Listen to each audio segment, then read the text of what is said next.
97. Zorel's Apologies.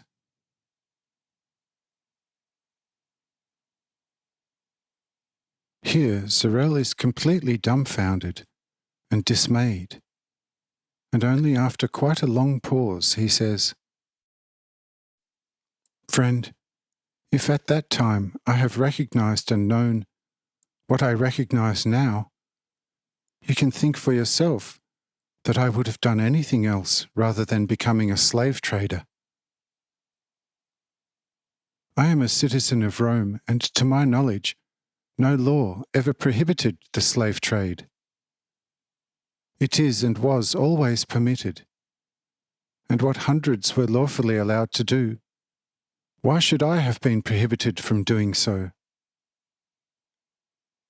Even the Jews are allowed to buy children, especially if they are childless. Why not any other educated nation, to whom the Egyptians belonged since human memory, without any doubt? And in the same measure also the Persians. The girls were therefore not sold to any wild and uneducated nations, but in every respect civilized people on this our known wide earth, where one can rightfully expect not to aggravate the homely sad lot of such children, but apparently only to improve their lot. Go to the lands of Asia Minor, and you will find there such masses of people, and especially children, that you, as a wise man in the end, have to ask yourself from what these people are going to feed and maintain themselves without starting to eat each other. I can assure you, each time when coming to the lands of Asia Minor, I have been stormed by the citizens with children. For a few loaves of bread, I could get girls and boys in abundance. And the children came cheering me and would not leave me alone any more. Many were bought by the Essenes, nearly all the boys, irrespective of age. Often also girls were taken. The Egyptians only bought the more adult girls, partly to work, but partly probably also for pleasure. That there were some randy he-goats among them who torment the slave girls for lust, I do not doubt. But surely they're not that many. According to my knowledge, not many have gone to Persia, which were mainly bought from Persian merchants and all kinds of artists, where they have been used for all kinds of useful and good work.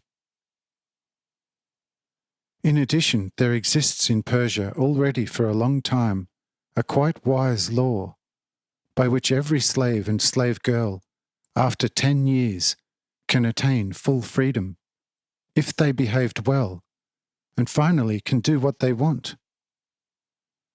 They can remain there, start a craft, or can go home. Therefore, those going to Persia truly cannot speak of being unlucky. Now then, that some of them in Egypt are not treated too well, I will not deny. But let us just go to their fatherland, and we will meet many who are as free persons, are not one hair better off than those unlucky ones in Egypt. Since firstly, they have nothing to eat, and many eat raw roots which they collect in the woods, and there are many who in summer and winter are walking around completely naked because of the lack of clothes, and beg, steal, and tell fortune. Some of them obtain some rags by begging or stealing. However, most of them do not succeed with that, and therefore walk around completely naked, always with a lot of children attached to them. From those moving around, I and my companion have always brought the largest number of supernumerary children, and in such a way looked after them. The permanent inhabitants of the Pontus are calling them Zagani, which means the expelled. There are swarms of those people. In great hordes they are moving around, and do not have any roof or work, nor any land or field. Caves, holes in the ground, and hollow trees are normally their homes. And now I ask you, does one not already show these people some relief if you take their children for nothing and look after them? Not to mention buying them from the naked and exceedingly hungry parents for money, for clothes, and for good bread.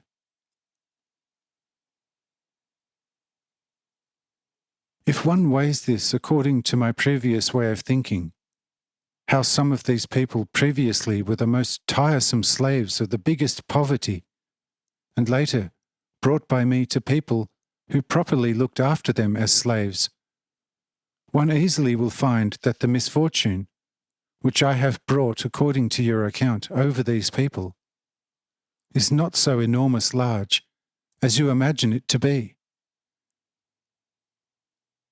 But also this I would not have done to them if I earlier would be thinking like now. By the way, I can tell you confidentially, although I am astonished about your pious and God-devoted wisdom, that it is a little strange of an all-good God, if he intervenes with the destinations of mankind, to let crawl such a large number of quite well-formed people around the earth like wild animals. An almighty God could least do so much that such people find a somewhat better lodging on this dear earth. For a thinking person, it is a little strange, if he sees hundreds of thousands of otherwise quite well-formed people moving around in the highest degree untidy, hungry and naked, and with the best will of the world not be able to help them. Would it be a surprise, friend, if one starts to doubt the existence of an all-wise and extremely gentle God when seeing such people? And my former assertion against at least too serious property protection law might become in the end some validity when looking at so many wretched people. Now, friend, you have my responsibility and justification of the heaviest reproach you have made against me.